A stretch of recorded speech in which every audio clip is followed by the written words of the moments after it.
Assalamualaikum warahmatullahi wabarakatuh. Halo Sobat M1, selamat datang di podcast MTS Negeri 1 Batam, tempat berbagi pengalaman, wawasan, dan diskusi tentang topik-topik yang relevan dengan pendidikan di madrasah ataupun hal menarik lainnya. Bersama saya Evalia Cahaya yang akan memandu di episode kelima podcast MTS Negeri 1 Batam pada hari ini. Podcast kali ini kita kehadiran Direktur Ma'had Al-Manar MTS Negeri 1 Batam, yaitu Bapak Kiai Haji Dr. Andes Samsul Fahrozi. Assalamualaikum Bapak. Waalaikumsalam Eva. Bagaimana kabarnya hari ini Bapak? Alhamdulillah, kabar baik. Alhamdulillah. Baik, sebelumnya terima kasih kepada Pak Samsul yang berkenan hadir pada podcast kita kali ini. Hari ini Eva mau bertanya mengenai program asrama di Ma'had Al-Manar MTS Negeri 1 Batam. Untuk membuka obrolan kita hari ini, boleh diceritakan Bapak bagaimana histori terbentuknya program asrama di Ma'had Al-Manar MTS Negeri 1 Batam ini, Pak? Ya, terima kasih Eva. Nah, ini kami akan ceritakan secara singkat saja tentang historis berdirinya Ma'had Al-Manar. Baik, Bapak. Dulu ketika kepala sekolah kita Bapak Rudi Hartono, madrasah kita mendapatkan bantuan berupa gedung Ma'had yang sekarang ini. Nah, kegunaannya untuk apa? Kami berpikir-pikir, Pak Rudi menemukan ide bahwa kayaknya kalau ada gedung seperti ini kita cocoknya membuat pondok atau ma'had. Maka dari ide beliau itulah dibentuklah panitia dan pengurus. Nah, lalu kita membuat keputusan akan mengadakan pondok tahfiz. Jadi berawal dari situ, lalu kita bentuk bagaimana programnya, bagaimana sistem pendidikannya, dan juga bagaimana pengembangan kurikulumnya. Akhirnya kami putuskan kami harus mencari guru pembimbing, mencari santri siapa yang akan belajar di situ. Lalu terbentuklah pondok yang sampai sekarang ini. Alhamdulillah dengan perjalanan waktu sekarang sudah berjalan dengan baik, bahkan kita sudah meluluskan 2 angkatan. Alhamdulillah. Berarti awal mula terbentuknya asrama ini itu dari idenya Pak Rudi Hartono ya Bapak? Iya, betul. Beliau yang punya ide yang pertama kali, lalu ide itu dibagikan kepada kita semuanya. Nah, lalu kita mempelajari bagaimana pondok-pondok yang ada di sekolah madrasah itu. Lalu kami mereview ya ke tempat-tempat di mana yang sekolah itu ada boardingnya, ada ma'hadnya. Kami pelajari cara-caranya, cara mereka makan, cara mereka hidup di pondok dan sebagainya. Baik, kemudian Bapak bisa dijelaskan tujuan utama dari program asrama ini. Selain sebagai tempat tinggal, nilai apa yang ingin ditanamkan kepada peserta didik agar mereka bisa berkembang baik dalam aspek akademik, keagamaan maupun karakter? Nah, ini pertanyaannya agak berat kayaknya ini. Yang pertama, program ma'had inti adalah tahfiz. Yaitu pengembangan penghafal Al-Quran. Ya. Kita ingin alumni madrasah kita ada yang hafal Al-Quran. Maka dengan terbentuknya Ma'had Al-Manar ini kita berharap di antara alumni itu ada yang hafal Al-Quran. Maka kita punya target dalam 3 tahun belajar di madrasah, target minimal adalah hafal 15 juz. Tapi dengan perkembangannya waktu, alhamdulillah ada yang hafal lebih dari 15 juz. Bahkan pernah terjadi hafal 30 juz dalam 3 tahun. Nah, jadi selain tahfiz juga kami ingin mengajarkan kepada mereka bagaimana pendidikan pondok seperti pondok-pondok yang modern yang ada di Jawa, yang ada di Gontor, yang ada di mana-mana itu. Kita juga belajar dari mereka. Jadi selain mereka itu penghafal Al-Quran, juga mereka itu bisa membaca kitab kuning dan juga pandai berbahasa Arab dan juga bahasa Inggris. Jadi kami sebagai pengurus ingin mengembangkan skill-skill mereka itu baik di bidang akademik maupun di bidang keagamaan. Baik Bapak, kemudian apa saja program atau kegiatan unggulan yang dirancang untuk mengembangkan soft skills dan karakter penghuni di luar jam pelajaran? Yang inti adalah tahfiz, karena judulnya adalah itu pondok tahfiz, jadi pasti kita fokusnya ada di sana. Tapi selain tahfiz Al-Quran juga kami ingin mengembangkan kitab kuning dasar. Jadi anak-anak itu juga belajar kitab kuning, Eva. Ya, Bapak. Kitab kuning apa saja? Fikih itu menggunakan kitab Safinatun Najah. Terus akhlak kita menggunakan kitab Taisirul Kholaq. Akidahnya kita pakai Aqidatul Awam dan juga Jurmiyah. Dengan mempelajari kitab kuning dasar itu insya Allah ke depan. Dan juga satu lagi tafsir Jalalain. Dengan belajar kitab kuning itu insya Allah anak-anak kita nanti selain tahfiz menghafal Al-Quran juga memiliki kemampuan dasar untuk baca kitab kuning dan juga memiliki akhlak yang baik. Itulah kira-kira harapan kami ke depan. Baik Bapak, kemudian pertanyaan Eva selanjutnya, boleh diceritakan nih Pak, seperti apa rutinitas harian peserta didik di asrama Ma'had Al-Manar? Bisa digambarkan dari bangun pagi hingga malam hari, agar Sobat M1 dapat membayangkan bagaimana keseharian peserta didik dalam program ini. Baik. Yang pertama, anak-anak ini bangun sebelum subuh. Kira-kira jam 4 bahkan kurang mereka udah bangun. Jadi yang dilaksanakan setelah bangun adalah mereka sholat tahajud, lalu menunggu waktu subuh dengan dzikir, baca Quran, dan menghafal Al-Quran. Nah, setelah itu datang waktu subuh, mereka sholat subuh. Setelah sholat subuh mereka menghafal Al-Quran lagi sampai jam 6 didampingi oleh beberapa ustadz. Nah, setelah jam 6 baru mereka selesai kegiatan menghafal Al-Quran, lalu istirahat untuk persiapan sekolah yang ada di madrasah. Mereka mandi, mereka sarapan, kecuali di Senin dan Kamis mereka puasa. Jadi selain hari itu mereka pagi-pagi itu mempersiapkan diri dulu untuk pergi ke madrasah. Sampai jam 7 baru mereka sudah siap go untuk sekolah di madrasahnya. Sampai siang kira-kira jam 2:15. Nah, mereka punya kesempatan istirahat tidur sampai menjelang waktu asar. Setelah itu masuk waktu asar, sholat asar bersama-sama di masjid dengan anak reguler. Baru setelah asar sudah mulai kegiatan tahsin, ngaji binador, dan juga menghafal. Sampai kapan? Sampai menjelang maghrib. Setelah itu sore persiapan untuk sholat maghrib, lalu mereka mandi dan sebagainya. Setelah maghrib ngaji lagi sampai isya. Baru sampai isya nanti udah keluar dari masjid masuk asrama. Nah, di dalam asrama itulah mereka setoran yang dihafalkan sore tadi sampai kira-kira 9:30 malam, baru mereka persiapan untuk tidur. Nah, sampai pagi lagi. Ya, itulah kira-kira cerita atau kegiatan mulai dari bangun sampai tidur lagi. Berarti dari bangun sampai tidur lagi mereka itu jadwal kesehariannya sudah tersusun gitu ya Pak? Betul, sudah tersusun dan sangat padat sekali.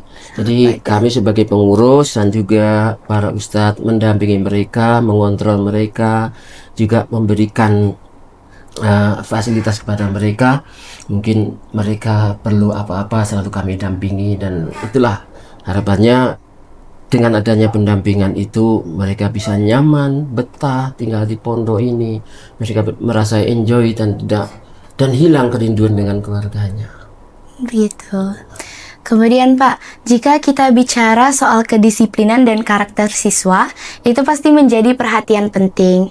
Apa tantangan terbesar yang dihadapi pada program asrama di madrasah kita saat ini? Baik dari segi fasilitas, manajemen, atau dinamika penghuni, dan bagaimana mengatasinya? Oke, mengenai banyak hal ya, setiap orang yang berkumpul dengan orang yang banyak itu pasti ada masalah, dan masalah itu pasti terjadi. Nah, khususnya di Ma'had ini kami mengadakan pendampingan pool dengan beberapa ustadz yang ada di Mahat yang ada sama, juga ada pendampingan BK, bimbingan konseling, supaya setiap permasalahan yang terjadi dengan anak bisa terselesaikan dengan gampang dan mudah. Untuk apa? Supaya mereka ini merasa tenang, seakan-akan kalau ada masalah ada yang membantu masalahnya. Setiap ada problematika bisa terselesaikan. Jadi mereka itu merasa betah, nyaman, dan merasa tidak ada gangguan.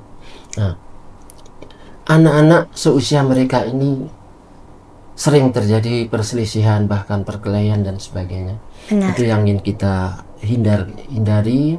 Jadi dengan adanya pendampingan para ustadz, juga pendampingan para pengasuh, para pengurus, juga BK, itu kita meminimalisir supaya kejadian-kejadian yang tak diinginkan itu bisa kita hindari.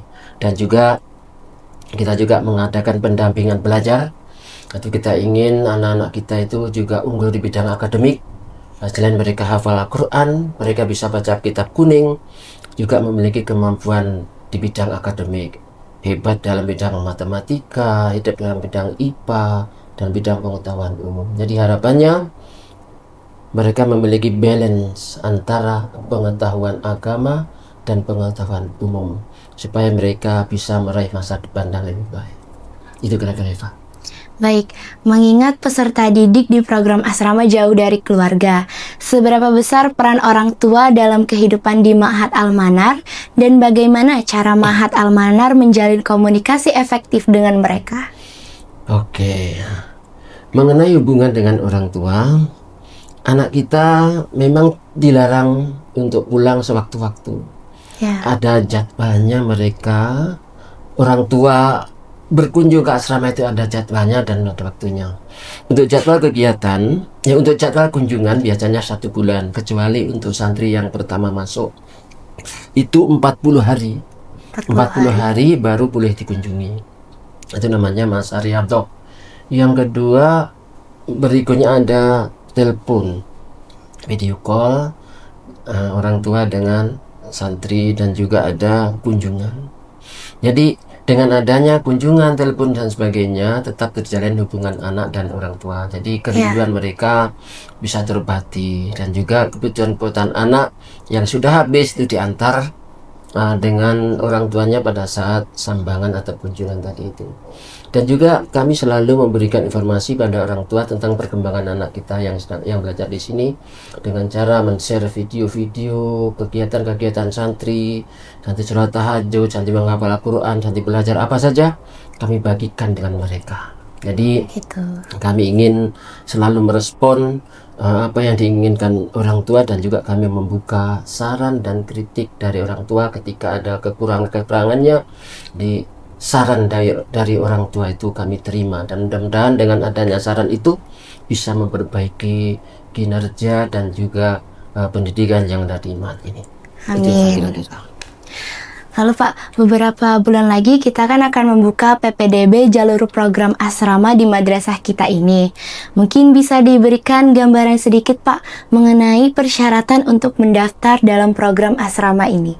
Ya, syarat pokoknya adalah anak itu 1, bacaan Qurannya bagus.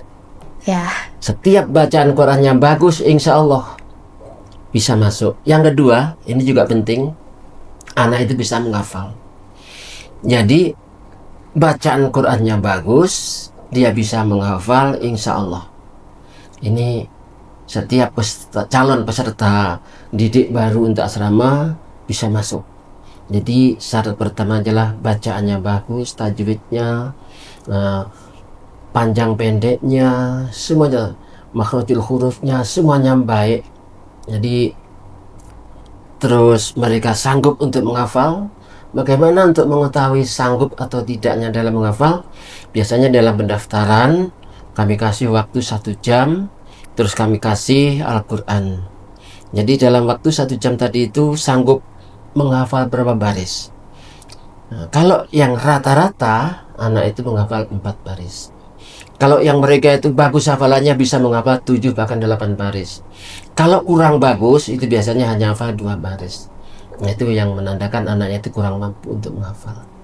Jadi bagi orang tua yang ingin masuk ke asrama, mohon disiapkan itu bacaan Qur'annya dan juga kesanggupan untuk menghafal. Jadi dengan adanya dua hal itu, insya Allah ya, anak-anak yang belajar di sini akan mendapatkan kemudahan. Itu Eva. Baik, kita lanjut ya Pak. Mm-mm. Apa tips terbaik dari Bapak untuk penghuni baru agar mereka cepat beradaptasi dan merasa betah di lingkungan asrama?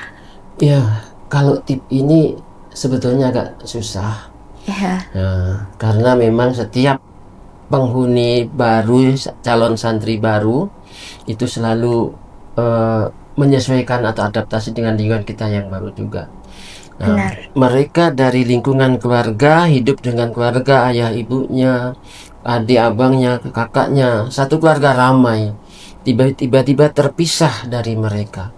Tentu ini menjadi pukulan yang berat. Nah, pada malam pertama biasanya kami menghibur. Kami kasihkan cerita, kami kasih motivasi, kami suruh mengadakan pendekatan abang-abang kelasnya supaya mereka juga memiliki perasaan yang sama bahwa aku dulu juga seperti ini, akhirnya juga bisa. Memang perjuangan itu harus panjang, keberhasilan itu pasti ada pengorbanan, dan pengorbanan itu pasti kita rasakan agak berat. Dengan memberikan motivasi seperti itu, nah insya Allah santri yang awalnya itu berat untuk tinggal terpisah dari orang tuanya dan kumpul dengan kawan, insya Allah nanti akan terbiasa. Sudah Bapak? Nah itu aja kira-kira. Baik, pertanyaan terakhir nih Pak.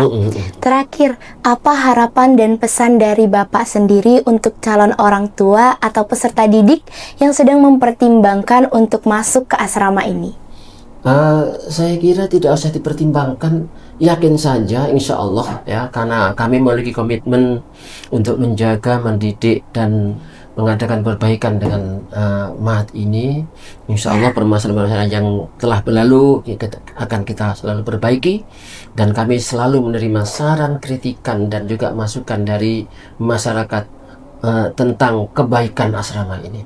Jadi kalau ada orang tua yang ingin masukkan ke mahat ini, kami sangat senang sekali menerimanya dan siap untuk mendidik dan siap untuk bekerja sama dengan orang tua dalam mengembangkan pendidikan anak-anak kita.